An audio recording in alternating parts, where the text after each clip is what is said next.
Now that I've had a chance to try the Vanguard Beta on both PS4 as well as PC for kind of extended period of time on this beta, I'm going to go ahead and kind of go through the good, the bad, the ugly, my general thoughts about the game. We're going to be covering all these various topics as you guys can see. If you want to go ahead and skip to a specific section, I will have timestamps down below. If you enjoy the video, learn something new, please do me a favor, hit the like button. If you're brand new, want to find your way back, double check, make sure you are subscribed with notifications on. And just a heads up, my Gfuel Code is currently 30% off through the 20th. If you're looking to stock up or try something new, link in the description, or just code JGOD at checkout. First off, we'll talk about one of the biggest issues, and this is visibility and audio. Audio in general is very muted, very low, nothing like as punchy as that we're used to in Warzone and Modern Warfare. And there are some elements that are of that are good, but there's huge inconsistencies, and we've been kind of spoiled with what Warzone offers, and it's kind of a huge downgrade. They've acknowledged this, they say they're going to work on it, but they will not be able to give us what that eventually looks like until the game actually drops.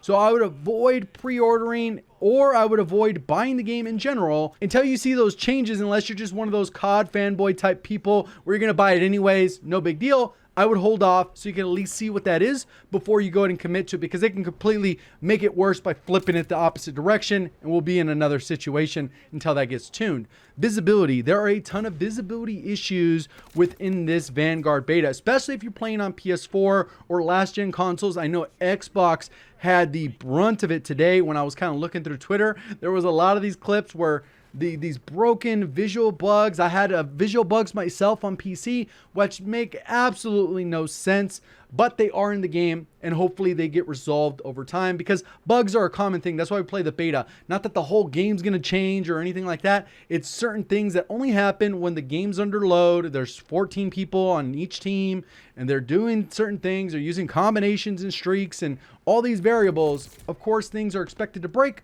and eventually that's going to happen. So there's tons of bugs. Report those as they come up, and try and be as respectful as possible, because that's the overall goal, is to fix those. And then you got to worry about the things that will likely not change, and kind of just put that into perspective based off how you're going to enjoy the game. So that comes to visual and audio. One of the biggest topics that we generally talk about when it comes to Call of Duty, as opposed to other games, is skill-based matchmaking being generally a big issue, whether you're on the pro side or against side or whatever. I think people have different perceptions of what skill-based matchmaking is, what it does, and whether or not it's helping the entire player base. On general, I think on average, most people experience better matchmaking because of skill-based matchmaking, but there are a percentage that are hurt by it, but it is what it is. At the end of the day, they're trying to get as many people playing the game as possible, and Call of Duty has done that pretty effectively over the past 3 years, even if the games haven't appealed to their core audience, but that is what it is, right? So what that generally means is you're going to have another year of, you can't play with friends that have different skill levels. So if you're like a 5 KD, 2 KD, or whatever, you're not gonna be able to play with your 1 KD friends. They're gonna have a terrible time. They're gonna essentially get bullied the way that skill-based matchmaking works. And then, so you're gonna have to deal with that. So try and find some friends a similar skill level so you can enjoy the game essentially the way it's designed to be played, and that is with most of the players in the lobby having a similar skill level. On top of that, MP challenges, if you're trying to go for camos, are going to be significantly harder within multiplayer because of those aspects if you are a mid to high skilled player, because if you're going to go and try and do your pistol challenges, somebody is going to be using the STG and the MP40. There's no doubt about it. Every lobby you're going to run into, until you tank your stats enough from getting abused from using that pistol, that maybe it throws you into a lower bracket. But generally you're going to have to deal with that, and that is an unfortunate part. That just kind of sucks. If you're lower skilled players, should be a relatively walk in the park. Connection and queue times will generally be a little bit longer, just like Cold War and MW, but not so bad that it destroys the entire network. It is kind of what it is.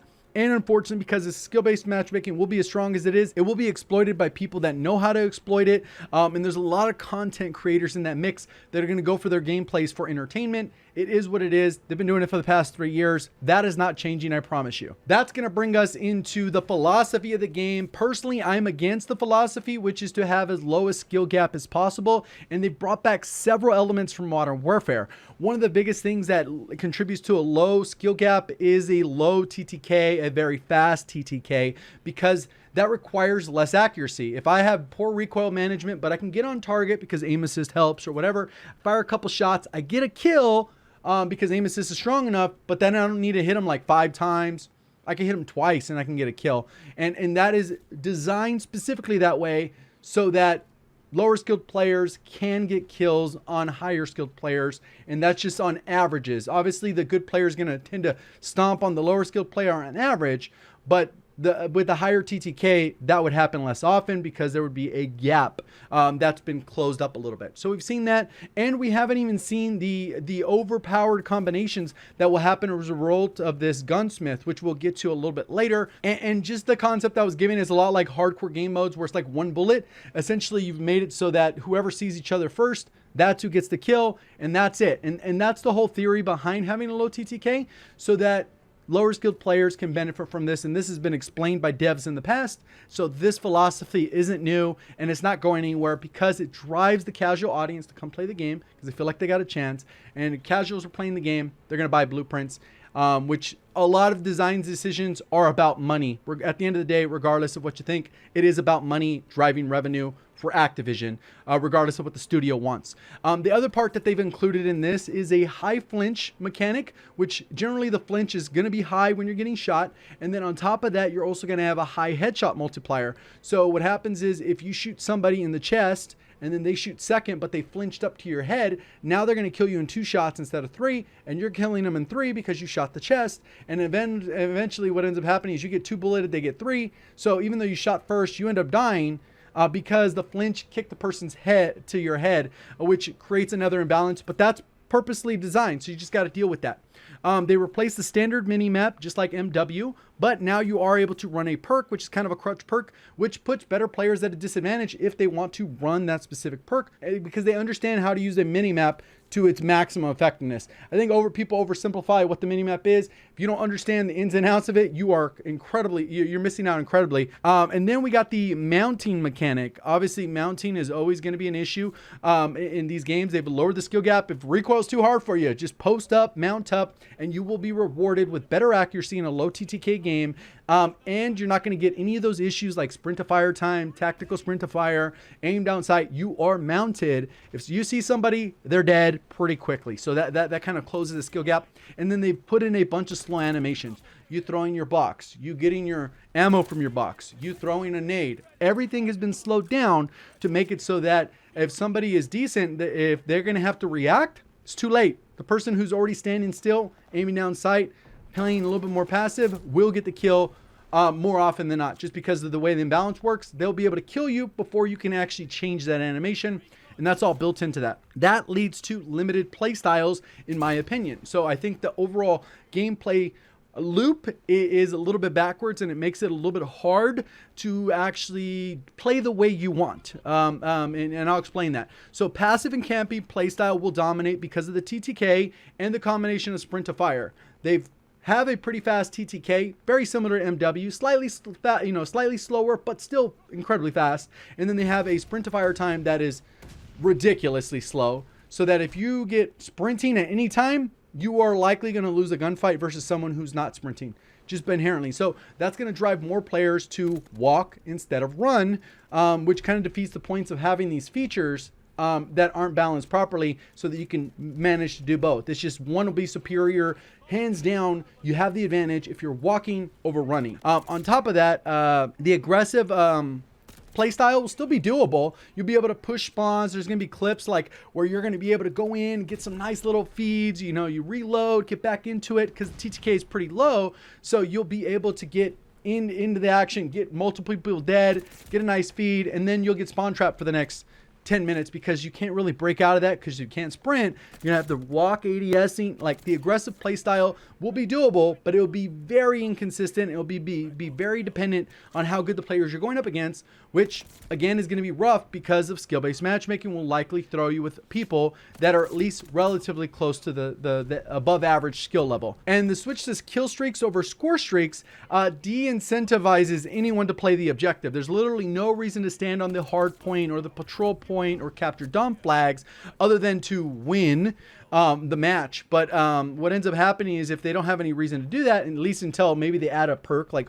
point man, you're going to end up struggling to find people that will play the objective in any meaningful way. So you're going to feel like a solo player. So you're going to be kind of out of the loop. And this has happened again in many Call of Duties that focus and emphasize on kill streaks over score streaks and having a balance of both. And then you have to run a perk the same way you run the radar. It's like, why are you penalizing people in the way they want to play so that you kind of just force people to play a little bit campy, play for their kill streak, go on a 7, die, go on a 7, and we'll get to the looping of streaks too, how that's kind of an issue right now. So you can't streak lap, and what that means is you only get one set of streaks per life.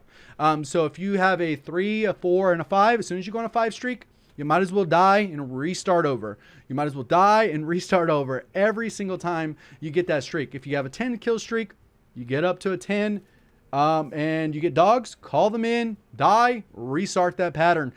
Because eventually this is the same thing MW had, and this really limits your ability to play aggressive because you're worried about dying. You don't have the awareness from calling in a UAV. Your radar perk isn't all that great, or you have to run the radar perk, and that ends up leading to a few different issues. One is, since you can't lap your streaks, it makes it a little bit more campy because you got to play your life a little bit more. Once you get those streaks, that's it. You know, same thing we were talking about kill streaks versus score streaks. You end up with some issues there, but you also end up having to rely on teammates to call in streaks to have that awareness, even if you're going to run that radar perk. So if I get on a 17 kill streak, and let's say I'm trying to go for a nuke, which I got a couple so far in this beta, you get a 25 streak, you have to rely on somebody to call in a UAV. You have to call, position and rotate. Maybe you're going to have to play in a full squad, which ends up bringing that dynamic into it. If you play with high skilled players, it's going to be a little bit imbalanced on how you're going to have to play the game, where you have to go, hey, can you call in your UAV now? Hey, can you call in your UAV now? And that ends up breaking the gameplay loop, and it really changes how people play because they cannot go out of their way. Like me being aggressive after I've gotten 12 kills is not going to help me get to my 25 streak. Playing as passive as it could possibly be, because I'm not going to get another UAV. If I got another 5 kills and a UAV was able to come in, or 4 kills or whatever, then it would incentivize me, hey, you know what? Maybe I should move around a little bit to try and get those kills so I can get some UAVs, so I can get awareness. And that's where the streak spam comes in. So even if they were to limit it to non-lethal kill streaks, like the UAV, counter UAV, and maybe in advance if they decide to add that in down the road, I'd be perfectly fine with allowing those to at least streak, so you can have some map awareness and focus on gunplay instead of dogs or a flame knot or whatever the heck the case is. So that brings us to maps. So the maps, a lot of people have been complaining about the maps. You have Hotel Royal, we have Gfuel 2, I think that's how it's said, Eagle's Nest, and Red Star. And one of the biggest issues with these maps is the low TTK. And I know a lot of people I haven't really seen mention this, but a lot of the issues with map design come down to TTK. And specifically, the reasons why there are issues is, for example, on Red Star, you have these big, wide open lanes where you're able to see it, the square in the middle of the map. If you cross that lane, the TTK is so fast that you essentially cannot cross the street without being instantly deleted. Instantly, you don't even get a chance to react, and there's generally not enough cover for you to slide and get into place or anything like that. You cross the street, you die, which makes those lanes essentially unusable unless you're just going to blindly run in there and keep getting killed. So that limits the actual routes and way you have to use the map. So it ends up being non-functional. Also, when it comes to Gfuel 2, the ship has that little area where you can climb up on the top and overlook most of the map and generally get some easy kills unless people can try and wallbang you. And I was able to get a nuke just from there. I got 25 kills, never leaving that area, because I was like, I'm trying to prove a point that literally you can camp your butt off and you will get a nuke. And that's the way the map is designed, especially when we get these little bouncing betties we're going to be able to put down with restock. And the supply bot, oh man, it's going to be broken strats of super camping power positions that are just way too powerful. Red Star has that same issue where you climb up on that top area, camped up there, easy nuke. You're going to get nukes if you camp in this game because all the elements are geared towards camping and pre-aiming because of the things I mentioned earlier. So it's really hard to say how good these maps are. Obviously the spawns are all janky, but that's expected in a beta. They generally improve over time as long as the philosophy of how the designs are supposed to work follow what they were supposed to. S&D looks like it plays well, but that's generally a more slower paced mode because you're playing your life, you're holding angles. That makes sense. When you have a respawn game mode where you're trying to play a little bit more aggressive, TTK, you get penalized really hard if you decide to move instead of just posting up. And that's pretty much guaranteed. If you're camping this game, you will have a decent KD. If you're rushing, your KD will be lower than if you camped. That's generally the case, but the difference between that and the other will be pretty significant. When it comes to Hotel Royal, generally, if you want to just play that map safe, they've designed it in a way that you should only stay on the roof portion and kind of just do a U-loop back and forth. And that's the way you should be playing that map. And it kind of limits it because if you go up the middle, there's way too many angles. The long sight lines are off ahead glitches where people can mount. So it's impractical. If you actually come around the corner, the TTKs way too fast, you get deleted. So it doesn't really allow for movement in those areas without just getting obliterated from somebody who is mounted, pre-aiming, camping. And that's an unfortunate part of it. The other part is the Gunsmith. So we'll go ahead and talk a little bit more about the Gunsmith while looking at the game. So the Gunsmith ends up having a lot of different issues. I was actually able to play with a lot of different weapons. I maxed out like 5 or 6 weapons fully, and then I played a decent amount with other ones. But again, the Gunsmith gives the illusion of choice. And the thing that I've mentioned with Modern Warfare is it's great they give us 70 attachments, that you're going to have all these attachments to go through and unlock, and you're going to have like 70 great attachments to choose from. But as we know, the same thing happened with Modern Warfare. You kind of end up with about 2 meta options for each weapon or so. A lot of weapons will only have 1 main meta option, but then some weapons like the M4, for example, you have like a short range, more aggressive build, and then you have more of a slower long range build, and you would generally have that, which would essentially be 2 sets of loadouts, and that's it. So all these are like a facade, right? Like in reality, if some of those attachments will overlap and you'll have, instead of using 20 full attachments because they're not going to all be different, you'll end up probably using about 12 to 15 attachments total for any given weapon out of the 70. So it really gives the illusion of choice by having all this filler. On top of that, that is really in place to sell blueprints. We know that that's going to be the case where you're going to go in here, you're going to buy a 10 attachment STG or 8 attachment or whatever the blueprint's going to be. And that's what people will be using in Warzone. That'll give us a good indication of how many attachments are going to be visible in Warzone, because you're going to be able to have to use that blueprint in Warzone as well as the multiplayer. So I think that is that portion of it, especially when you have stuff that's not really practical. Even when we take a little bit of a closer look, there's going to be a lot of stuff that just isn't viable based off mag size, and there's combinations here that, like I said, will be pretty broken. So even though this is a great system in theory, in practice it ends up being very flawed. A couple different things with that is, for example, if we go over here and we want to go ahead and look over here, we can go ahead and go to Overkill. And with Overkill, you aren't limited in any way. You're going to be able to combine this with Ghost. You can combine this with Radar, High Alert, Tracker, whatever you want to combine this with. And then you get full 2 10 attachment guns, which is even more broken than MW was, because at least MW was 2 5 attachment guns. Now we're talking about 2 10 attachment guns, which is pretty insane considering if you go back to the older system, it was like a pick 10 system where maybe you get 3 attachments on your primary, you run a pistol with maybe an extended mag, and then you get your 3 perks, a frag, and a secondary, or you don't run frag and a tactical at all, so you can get an extra attachment. There was a little bit of more choice, like where you had to think about your options of what you prefer. If you wanted to run smokes, maybe you got to sacrifice your secondary. There were like some more key design choices, and to run Overkill by itself, that would take like 2 attachment slots out of your pick 10. And then now you're like limited on the guns. They're not going to be as overpowered. But as time has gone on, they've kind of made it so that you don't have to think. Obviously, that part simplifies it. But the whole goal is so that people buy blueprints, because at the end of the day, it's a gimmick to get people to spend money. So the system is like, why would they do that? The answer is always for more money. So if you think about the game that way, it kind of explains any decision that you think might not be as good.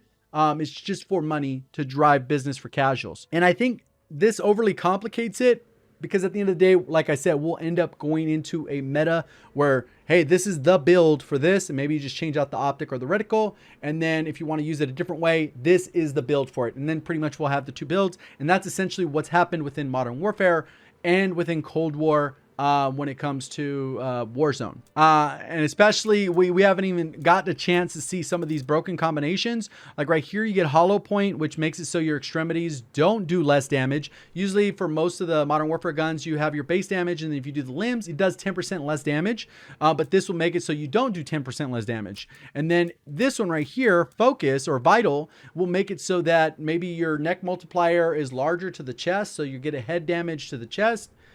Which speeds up the TTK even more because now you get the headshot damage more frequently, which will inevitably lower the TTK. One headshot on pretty much all these guns, based off the TTKs that I've already tracked, does lower the TTK, which is kind of disgusting considering that the TTK is already fast, but this will allow it so you're going to get insta-deleted by a lot of stuff. And these combinations, we didn't get a chance to try them because everything is capped at level 30. So once the full game comes out, don't be surprised if there are a million broken things that just can't be balanced because they decided to pursue money over the simplification of making things balanced. So I know I talked about a lot of things in today's video. Now I'll give you kind of like my last thoughts or final thoughts on kind of what's going to happen with Vanguard. I think if you were a Modern Warfare fan, like if you just love the game and the gameplay loop, you're probably going to like this one. If you didn't, you probably won't like this one. For me personally, I think Modern Warfare was a generally bad COD if you were decent at Call of Duty before Modern Warfare because they lowered that skill gap. I think the exact same things about this and all the problems that existed in that game will essentially exist in this one, just differently. Doesn't mean it's going to be a terrible game. It'll just be not necessarily one of my favorite CODs, and that's perfectly fine because I know that once this integrates with Warzone, I'm going to enjoy it because Warzone tends to solve a lot of the issues that the multiplayer experience has, and I'm okay with that. Cool if people like multiplayer now. I'm going to prefer Warzone regardless because it solves a lot of the lower skill gap issues. Because of the engine, we're going to get the anti-cheat. We're going to get FOV for console, for multiplayer. We'll see if that transfers over to Warzone. That the integration should be much smoother because it's going to have the stats, and they'll likely add those stats for all the weapons in the game. So hopefully they're at least accurate so we'll have a good idea of what is happening. Unlike when the Cold War integration happened where literally nothing was matching, and even up until now there are some issues with that integration going on. No matter what, Warzone's going to be the top dog. That is their money grab that they are going to continue to pursue as long as they possibly can, and invest all the possible resources into it. So don't expect anything different. That Warzone will be the primary supported thing, and Vanguard is essentially going to be a DLC for Warzone. If you are looking to get a head start on Warzone, I would definitely consider getting Vanguard just to grind out the weapons. I know I'm doing that. I'm not going to enjoy the experience all that much, in my opinion, long term.